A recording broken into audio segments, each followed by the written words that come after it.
2011 metus galima vadinti Lietuvos krepšinio metais. Mūsų šalyje vyko Europos vyrų krepšinio čempionatas. Ta proga buvo pastatytos net kelios naujos arenos didžiuosiuose šalies miestuose. Lietuviai medalių nelaimėjo.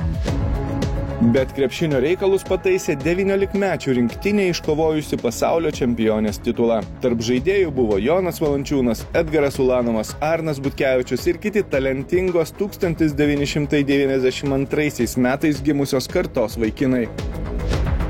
Finansų srityje automobilių sportas su finansais tiesiogiai susijęs netikėtumu tapo Snoro banko bankrotas. Juk pamenate, Snoro vardu vadintos komandos Palangoje buvo laimėjusios 2008 ir 2009 metais.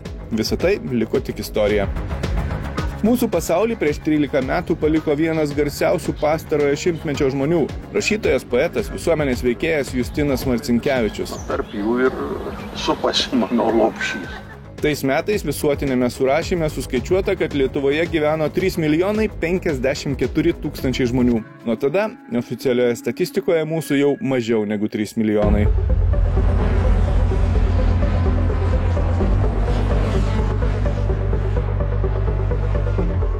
Palangoje tais metais irgi netrūko veiksmo. Omnitel 1000 kilometrų lenktynėse aukštyn kojomis apvirto visos prognozės. Kas galėjo pagalvoti, kad 334 tuometinės trasos ratus greičiausiai įveiks Honda Civicas su 2 litrų darbinio tūrio varikliu. Nugalėjo Neiluva Martin Sport duetas Martynas Samuitis ir Arūnas Granskas. Dar viena staigmena – antra Rimo komandos važiavusios dyzeliniu BMW vieta, už nugaros palikus galingąjį Spikerį. Prieš 13 metų Civicas dar laimėjo. Tiesiog, jie laimėjo. Matai, lenktynėse yra labai geras sakinys, sako, kaip laimėjo, kodėl laimėjo, kas padarė klaidą. Visi gali kalbėti porą mėnesių. Paskui lieka statistika. Laimėjo. Ir taškas. Tai taip, vienais metais Civicas laimėjo. Tu įsivaizduoji, kad šiais metais galėtų Civicas važiuoti kokiam nors trejetuke? Ne. Ne.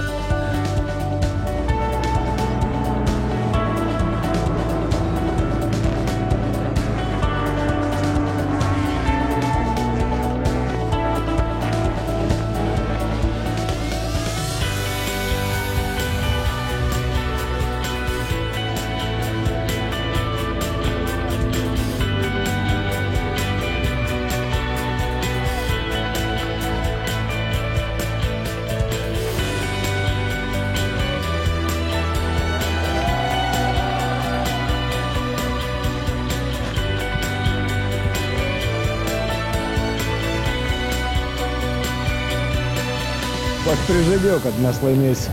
Kam prižadėjo? Žmonėm labai gerbėmiem, mylintiem. Tai taip ir gavosi. Negaliu kalbėti, jau užkibau truputėlį. Prareikėt balsą iš laimės? Prareikėjau tikrai, ačiū labai.